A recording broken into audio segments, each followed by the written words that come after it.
Bonjour à tous, alors aujourd'hui on va parler de la phrase relative, Relativsatz mit Präposition.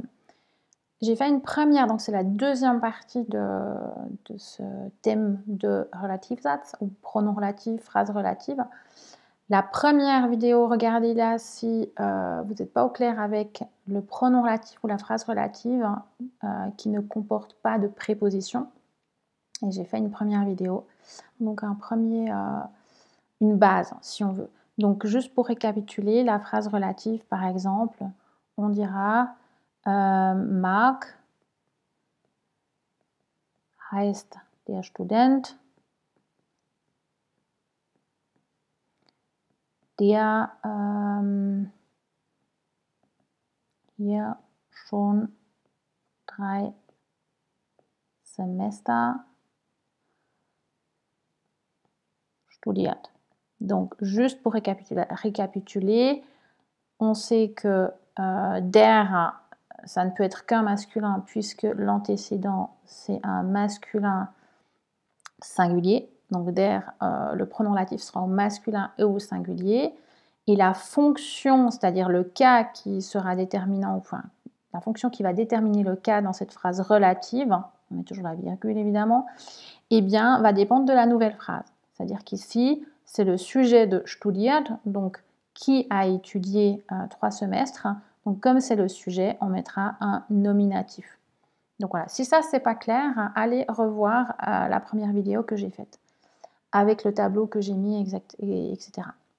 Maintenant, le deuxième volet de ce thème, c'est lorsque l'on a une préposition.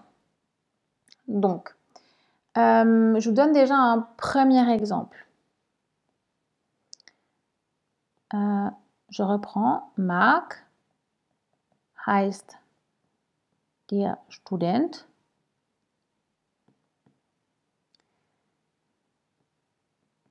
Mit dem ich gestern in der Disco war. Donc, en soi, on va choisir à nouveau un masculin singulier, puisque der Student, l'antécédent est un masculin singulier. Et ce qui va juste changer et qui va impliquer de définir le cas en fonction de la préposition ici, eh bien c'est le mit. Parce que j'étais hier en disco avec quelqu'un, avec l'étudiant. Donc mit va faire partie de cette phrase relative et va avoir l'effet mit va demander le datif, donc on n'aura pas le choix, on devra avoir un datif ici. Si ce n'est pas clair les cas, allez revoir la vidéo sur les cas. Donc ce qu'on voit, c'est qu'on peut très bien avoir avant la préposition, avant le pronom relatif, une préposition, quelle qu'elle soit, de toutes les prépositions qu'on connaît. Donc ça, c'est la préposition, elle peut dépendre soit de la phrase, j'étais avec quelqu'un, donc simplement avec quelqu'un mit, jemanden, mit plus datif. La préposition, alors ce qu'on voit aussi, ce que je n'ai pas mentionné dans la première partie, c'est que comme c'est une phrase relative, donc c'est une phrase qui n'est pas principale, c'est une phrase secondaire, le verbe sera à la fin, comme toutes les phrases secondaires. Et vous avez une vidéo aussi sur la syntaxe et la place du verbe. Donc la phrase relative est une phrase secondaire et le verbe sera à la fin, comme si on avait un weil, un das, etc. Donc je referme la parenthèse. Cette préposition, elle va dépendre de la phrase relative. Mais elle peut aussi dépendre, par exemple, d'un verbe. Parce que certains verbes, des verbes à réaction ou verbes à valence, ou on peut les appeler, enfin, il y a plusieurs termes, ces verbes, par exemple, vont demander une préposition. Si je dis un verbe qu'on utilise fréquemment, ce sera warten auf plus accusatif. Alors, même si auf, l'antécédent peut être un être vivant, une personne, ou alors peut être une chose, un arbre, enfin c'est égal. en soi, mais c'est quelque chose de bien défini. Quand on regarde ici, eh bien, c'est pas bien défini, c'est tout. Je comprends pas tout. Donc, ce tout, en fait, c'est un adverbe ici. Donc, comment, pour quelque chose qui n'est pas défini, comment continuer la phrase avec une relative? Je ne comprends pas tout ce que tu dis. On n'a plus un l'homme qui ou la femme dont, parce que dont c'est aussi un pronom relatif, hein, parler de, la femme dont je te parle. On a ici un pronom relatif qui est indéterminé, d'accord? Et puis, on n'a pas que alles, hein, je vous mettrai une petite liste. Hein. Comment est-ce qu'on continue? Donc, on va utiliser un pronom relatif aussi indéfini. Donc, on va dire alles, was. Ich verstehe nicht alles, was du sagst. Donc là, c'est plutôt quand on va vraiment dans quelque chose qui est indéfini. Et il faut savoir que on n'a pas que alles. Hein. Si je vous donne une petite liste, on aura alles. On aura également das. Das, was du mir gesagt hast. Ce que tu m'as dit. On aura einiges. Quelques. On aura etwas. Kannst du mir etwas sagen, was mir hilft? Je vous mets la phrase. Par exemple, kannst du mir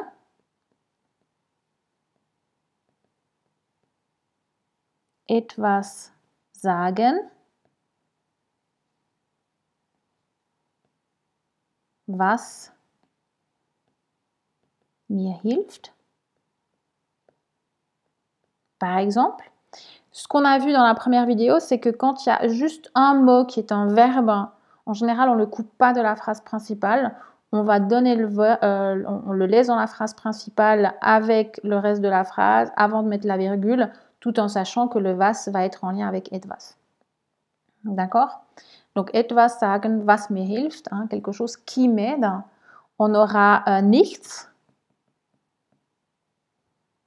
Du sagst mir nichts, was ich benutzen kann. Vieles, beaucoup. Mais c'est toujours indéterminé. En fait, vous voyez, weniges, peu. Du hast mir weniges gegeben, was ich benutzen kann. D'accord? Et puis, on aura das Schlimmste, par exemple, des superlatifs. Das Schlimmste, was passieren kann. Donc, je vous mets cette phrase, par exemple. Das Schlimmste,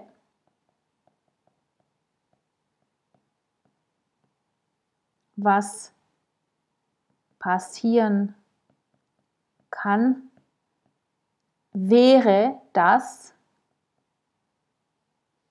Alors, c'est intéressant cet exemple. Hein. Wäre dass du krank bist. Okay. Le pire qui puisse arriver serait que tu sois malade. Donc, on voit qu'en français, on fait la même construction de phrase. Là, on a certains verbes. Hein, je vous ai dit, le verbe va rester dans la phrase initiale, principale, avant la relative. Mais la différence ici, c'est qu'on a un das. Et le das va dépendre de la phrase principale. Donc, on n'a pas juste un verbe qui est tout à la fin avec un point, mais on a un verbe qui va introduire une phrase secondaire, ici avec la conjonction das. Donc, on va mettre cette phrase à la fin. Parce que sinon, sinon ça voudrait dire que cette phrase subordonnée avec das est en lien avec la relative, ce qui est un peu bizarre. Donc, comme cette phrase ici va dépendre de cette première phrase principale, hein, parce que si je mets en jaune la phrase principale, non, je ne vais pas la mettre en jaune, je vais la mettre en rouge. La phrase principale, c'est das Schlimmste wäre. Donc ça, c'est la phrase principale. Donc de cette phrase principale dépend dass du krank bist. Donc on va essayer de la lier à la phrase. Donc elle reste liée à cette phrase. Donc on va mettre le verbe après la relative insérée ici au milieu. Et puis was passieren kann, ce qui peut arriver. Alors évidemment qu'il peut arriver que was, ici c'est dans le cas où on n'a pas de préposition, mais il peut arriver qu'avec ces petits mots, on ait une préposition. Par exemple, par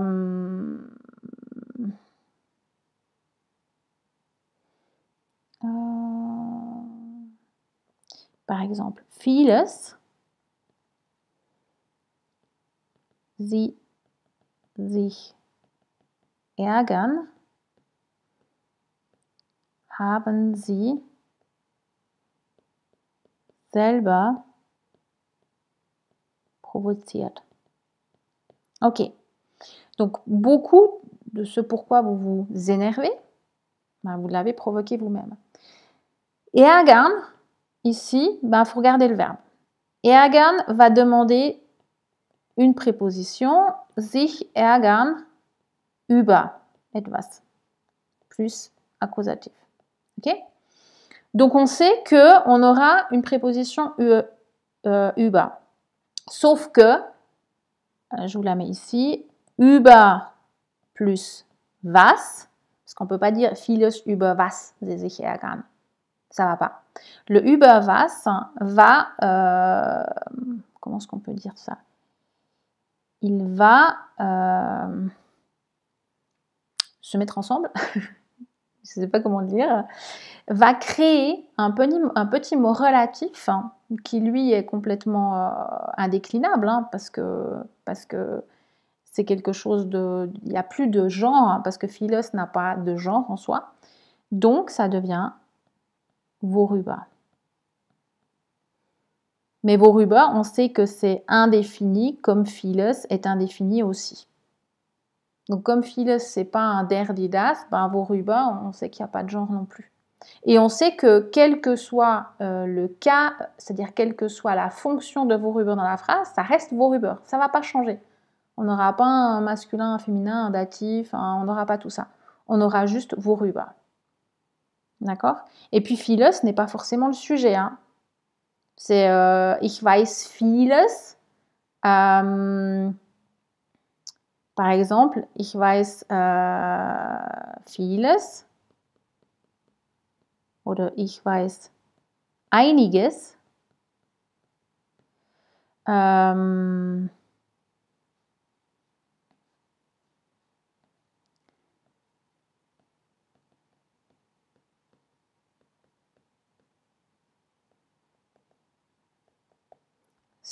On va regarder, stolz sein auf etwas, plus accusatif. Mais le fait qu'on a un accusatif ne change pas grand-chose ici. Donc, on va dire, ich weiß einiges auf was, qui va devenir, alors je vous l'écris, c'est pas écrire dans une rédaction, s'il vous plaît, mais auf was va devenir worauf. D'accord? Et donc ça, ce worauf, worüber, womit, tout ça. Donc je disais, ça s'est coupé. Donc je disais que, je ne sais plus ce que je disais, mais c'est pas grave. Donc vous avez ici, ich weiß einiges, worauf du nicht stolz bist. Il peut y avoir, vous pouvez trouver des phrases comme, par exemple, das ist die Stelle,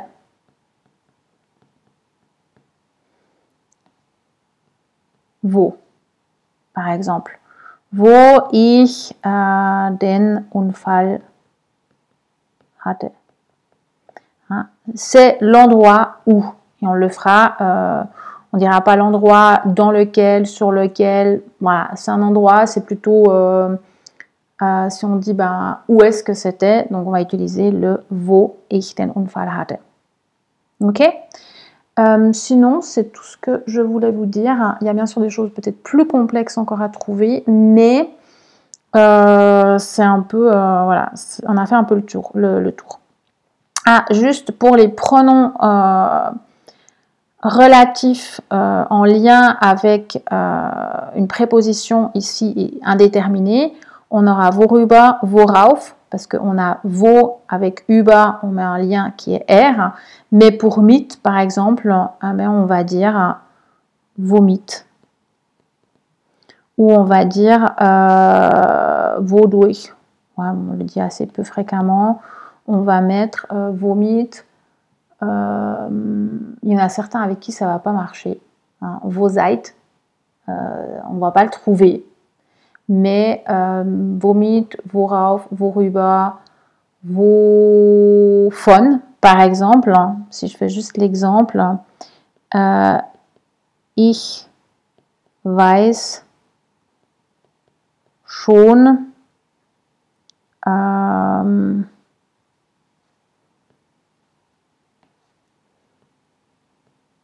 wovon du sprichst.